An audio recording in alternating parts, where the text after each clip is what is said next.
আমাৰ UPPL দলৰ পৰা অসমত তিনিটা ৰাজ্যসভাৰ কাৰণে যি নিৰ্বাচন হ'বলৈ গৈ আছে, এই নিৰ্বাচনত মোৰ নামটো দলৰ পৰা প্ৰস্তাৱ কৰিছে আৰু মই আজি মনোনয়ন পত্ৰ দাখিল কৰিছোঁ। আশা কৰিছোঁ যে গোটেই প্ৰক্ৰিয়া কমপ্লিট হৈ যাব। অহাকালি স্ক্ৰুটিনি 9 তাৰিখলৈকে উইথড্ৰয়েল টাইম আছে।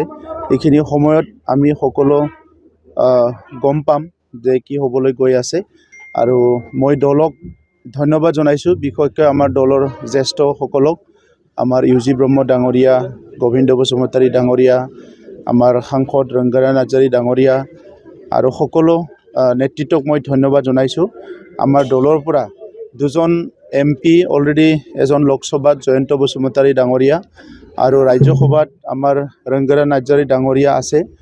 আৰু UPPL দল আমি আঞ্চলিক এটা দল হয়, তথাপিতো পুনৰ আৰু এজন MP আমি পাবলৈ গৈ আছোঁ। ইয়াৰ কাৰণে মই অসমৰ ৰাইজক ধন্যবাদ জনাইছোঁ, BTR অঞ্চলৰ ৰাইজক ধন্যবাদ জনাইছোঁ আৰু আশা ৰাখিছোঁ যে আমাৰ প্ৰাৰ্থী বিজয় হোৱাৰ কাৰণে নিশ্চয় যদি নিৰ্বাচন হয় আমি সকলোৰে সহায় পাম। আৰু বড়োলেণ্ড অঞ্চলৰ বহুত কাম কৰিব লগা আছে।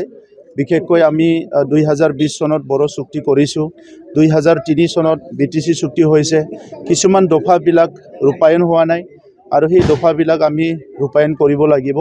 ইয়াৰ লগতে অৰ্থসামাজিক উন্নয়নৰ কাৰণে, শিক্ষা উন্নয়নৰ কাৰণে বিভিন্ন কাম আমাৰ বাকী আছে আৰু এই কামবিলাক কৰিবৰ কাৰণে আমি নিশ্চয় তিনিজনো একেলগ হৈ চেষ্টা কৰিম।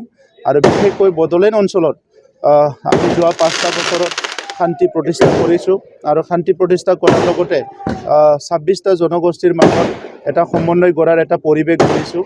আগতো বহুতে চৰকাৰ কৰি গৈছে, বহুত মন্ত্ৰী MLA হৈ গৈছে, কিন্তু সামাজিকভাৱে যিবিলাক সমস্যা আছে, ৰাজনৈতিক সমস্যা আছে, সমস্যাবিলাক সমাধান কৰাত বহুতখিনি পদক্ষেপ ল'ব পৰা নাছিলে। তো সেইকাৰণে অনাগত দিনত আমাৰ বড়োলেণ্ড অঞ্চলত বসবাস কৰা 26টা জনগোষ্ঠীৰ বিভিন্ন সমস্যাবিলাক স্থায়ী সমাধান কৰাৰ কাৰণে আমি তিনিজনৰ লগ লাগি আমি সংসদত চেষ্টা কৰিম।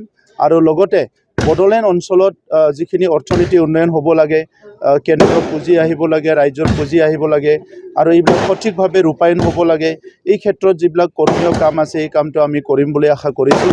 গতিকে মই আমাৰ দলৰ সকলো নেতৃবৃন্দক ধন্যবাদ জনাইছোঁ আৰু যিসকলে মনোনয়ন পত্ৰত আমাক প্ৰপ'জ কৰাত, যিখিনি AGPৰ পৰা আৰু বিভিন্ন বিধায়কসকলে আমাক সমৰ্থন জনাইছে, মই তেখেতসকলক ধন্যবাদ জনাইছোঁ।